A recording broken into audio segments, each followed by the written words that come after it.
Okay, आज हम discuss करेंगे सीटीईटी एग्ज़ाम में पूछे जाने वाले वो क्वेश्चंस जो थेरीज पर बेस्ड होंगे और ये वो क्वेश्चंस होंगे जो एग्ज़ाम में बार बार पूछे जाते हैं। तो if you are going to attempt CTET exam then this is going to be a very important session for you. अगर आपने चैनल अभी तक सब्सक्राइब नहीं किया है तो I request you to subscribe the channel, क्योंकि इस तरह के इंपॉर्टेंट वीडियोज़ आपको फ्यूचर में भी मिलते रहेंगे। फर्स्ट क्वेश्चन है multiple intelligence theory is given by. तो इसका आंसर होगा option C, that is Gardner. Gardner ने कहा था कि बुद्धि के 8 प्रकार होते हैं, टाइप्स ऑफ माइंड की वो बात करते हैं। अपनी बुक फ्रेम्स ऑफ माइंड में इन्होंने ये बात कही है। तो जब भी मल्टीपल इंटेलिजेंस थ्योरी आए क्वेश्चन में तो सेकेंड नाम आपके जहन में आना चाहिए, that is Gardner. Okay, next question लेते हैं। Insightful theory of learning is given by. Option A है थॉर्नडाइक। थॉर्नडाइक जो है बिहेवियरिज्म की बात करते हैं, स्टिमुलस थ्योरी भी कहते हैं उसे, ट्रायल एंड एरर कहते हैं, थ्योरी कहते हैं। देखिए सेकंड ऑप्शन जो है हल एंड टॉलमैन, ये साइन लर्निंग की बात करते हैं। ऑप्शन सी तो हमने अभी भी देखा, that is multiple intelligence theory की बात करेंगे गार्डनर। नेक्स्ट है Kohler. Kohler is the correct answer. Insightful theory of learning की बात कौन करते हैं? The answer is Kohler. Okay, next question. Who propounded the psychoanalytical theory of personality. जब भी ये क्वेश्चन आए साइको एनालिटिकल थ्योरी, तो कभी कभी हो सकता है यहाँ पर साइको सेक्सुअल आ जाए या फिर साइको डायनामिक आ जाए। ये तीनों वर्ड्स एक ही मीनिंग के लिए यहाँ पे क्वेश्चन में आते हैं। तो इसका सही आंसर है सिगमंड फ्रॉइड। तो सिगमंड फ्रॉइड बात करते हैं psychoanalytical theory of personality और साइको सेक्सुअल और psychodynamic theory of personality. Next question है the nature of relationship between development and learning is viewed by Lev Vygotsky as having which of the following characteristic. कि Lev Vygotsky के according जो relationship है learning और development का वो किस तरह से है? लीनियर इन नेचर है, स्टैटिक इन नेचर है, कि learning often precedes development? C option is the correct answer. Lev Vygotsky कहते हैं कि लर्निंग पहले होती है फिर डेवलपमेंट होता है, और जो डी ऑप्शन है डेवलपमेंट पहले और लर्निंग बाद में, तो ये ऑप्शन पियाजे के अकॉर्डिंग है। तो इसका सही आंसर क्या होगा? लर्निंग ऑफन प्रीसीड्स डेवलपमेंट, कि बच्चा पहले सीखेगा और फिर उसका डेवलपमेंट होगा। This is given by Lev Vygotsky. Next question है हमारे पास the stage 5 of post conventional morality as given by Lawrence Kohlberg is marked by. A free agreement to follow a social contract for the benefit of humanity. इस तरह की कोई बात Kohlberg नहीं करते। नेक्स्ट है a free exploration of ethics even beyond social contract. ये answer सही है, बिकॉज समटाइम्स क्या करते हैं आप अपने रूल्स चेंज करते हैं अगर वो समाज के भले के लिए करना पड़े। तो बियॉन्ड सोशल कॉन्ट्रैक्ट क्या करते हैं आप? एक्सप्लोर करते हैं अपने एथिक्स को। ठीक है, और ये सी और डी ऑप्शन भी यहाँ पर नहीं होगा, आप कोई एथिक्स बाईपास नहीं करते। और जो डी ऑप्शन है हमारे पास वो तो थर्ड स्टेज में बात होती है।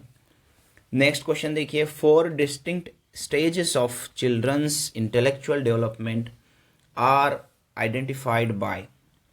4 स्टेजेस चिल्ड्रन की इंटेलेक्चुअल डेवलपमेंट की किसने आइडेंटिफाई किए? तो हम जानते हैं 4 स्टेजेस की बात कौन करते हैं? जीन पियाजे करते हैं। जीन पियाजे क्या करते हैं? Sensory, pre operational, concrete and formal operational, ये 4 स्टेजेस की बात करने वाले जीन पियाजे हैं। और 4 स्टेजेस की जब भी कॉग्निटिव डेवलपमेंट की बात आए तो जीन पियाजे will be the correct answer. Next, concrete operational stage in Jean Piaget's theory of cognitive development corresponds to the age group. कि कॉन्क्रीट ऑपरेशनल किस एज ग्रुप के लिए होता है? ये थर्ड स्टेज है और ये होता है 7 to 11 years. Option C is the correct answer. Concrete operational 7 से 11 साल तक के बच्चों के लिए उन्होंने डिफाइन किया है, फिर 11 से ऊपर वालों के लिए उन्होंने फॉर्मल स्टेज डिफाइन किया है। Next, looking a dog A 3-year child exclaimed, "Wow, such a big cat." As per Jean Piaget's theory of cognitive development, this response of child is an example of। एक बच्चा कुत्ते को देखता है और कहता है कि क्या कितनी बड़ी बिल्ली है। इसका मतलब उसके माइंड में बिल्ली बैठी हुई है, एक एसिमिलेशन उसके माइंड में हो गया है। अब वो कुत्ते को देखता है तो उसे कुत्ते भी 4 पैर नज़र आ रहे, तो कुत्ते को भी ये कहता है कि ये कितनी बड़ी बिल्ली है। तो इन्फॉर्मेशन एसिमिलेट माइंड में हो गई है, अकोमोडेट होना बाकी है, तो इसे कहेंगे एसिमिलेशन। ठीक है, बच्चा एक चीज़ को देखता है और दूसरी चीज़ को भी ये कहता है कि ये पहली वाली चीज़ है, तो एसिमिलेशन हो जाना, फर्स्ट इन्फॉर्मेशन उसकी माइंड में इनपुट हो गई है, अकोमोडेट होना बाकी है। Next question, as per Lev Vygotsky theory which of the following is an effective strategy of scaffolding the teaching learning process, कि स्कैफोल्डिंग के जो टीचिंग लर्निंग प्रोसेस है उसके अंदर स्कैफोल्डिंग के लिए कौन सी इफेक्टिव स्ट्रैटेजी यहाँ पर दी गई है। तो इसका जो सही आंसर होगा वो होगा option C, that is giving hints and cues if children are stuck at some point while solving the problem. आप बच्चे को हिंट्स देते हैं, क्यूज देते हैं, आप उसकी हेल्प करते हैं। इस तरह से स्कैफोल्डिंग में क्या करते हैं, आप बच्चे की हेल्प करते हैं जब वो खुद से ट्राई कर रहा है। बच्चे को खुद ट्राई करना ज़रूरी है, ठीक है, आप पूरी हेल्प नहीं करेंगे। स्कैफोल्डिंग में बच्चा थोड़ा करेगा, आप थोड़ा सा पुशअप करेंगे।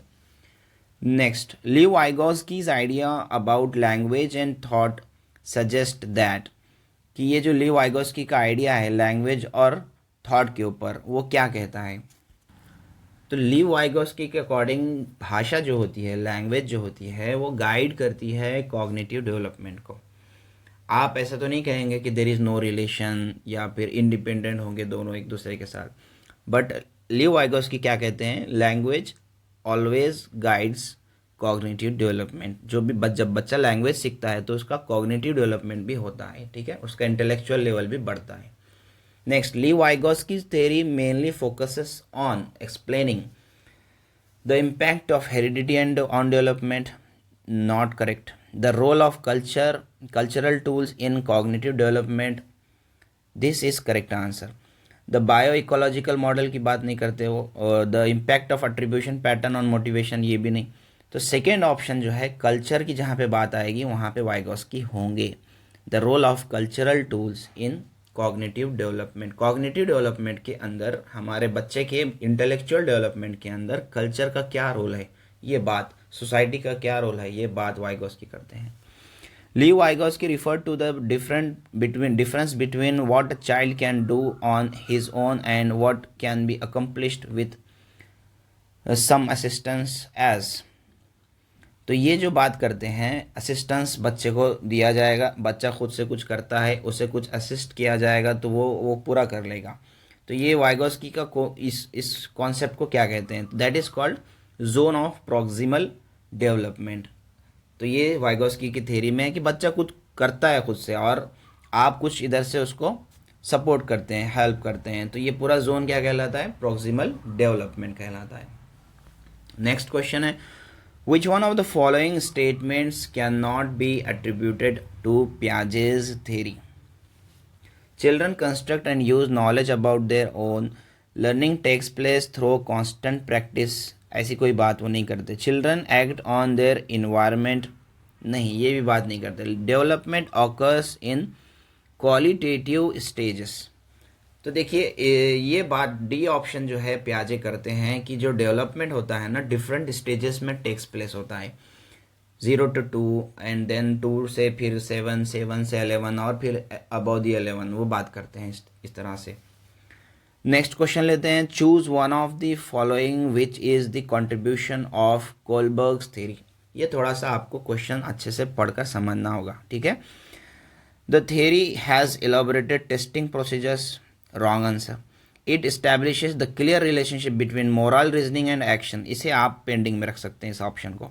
His belief is that children are moral philosophers, ये भी बात वो नहीं करते। Next option, his theory has supported an association between cognitive maturity and moral maturity, ये ऑप्शन ज़्यादा करेक्ट है compare to B option. B option भी यहाँ पर हम कंसिडर कर रहे थे, बट डी ऑप्शन जो है कोलबर्ग थ्योरी के अकॉर्डिंग ज़्यादा करेक्ट है। Next question, according to Lev Vygotsky which of the following factor does not influence learning. Lev Vygotsky के अकॉर्डिंग कौन सा फैक्टर लर्निंग को बिल्कुल इन्फ्लुएंस ही नहीं करता, निगेशन में क्वेश्चन है, ठीक है। तो ये है ना, इसका डी ऑप्शन होगा, stimulus response association. Because stimulus response association की बात कौन करेंगे, बिहेवियरिस्टिक लोग करेंगे, और बिहेवियरिस्टिक लोग में थॉर्नडाइक है, वो ट्रायल एंड एरर की बात करते हैं, बट लीव वाइगोस्की स्कैफोल्डिंग की बात करते हैं, लैंग्वेज की बात करते हैं, सोसाइटी की बात करते हैं, ठीक है। आई होप कि ये चैनल ये सेशन आपको पसंद आया हो। अगर आपने चैनल अभी तक सब्सक्राइब नहीं किया है तो please subscribe the channel, hit the like button and share with your friends as well. Thanks for watching.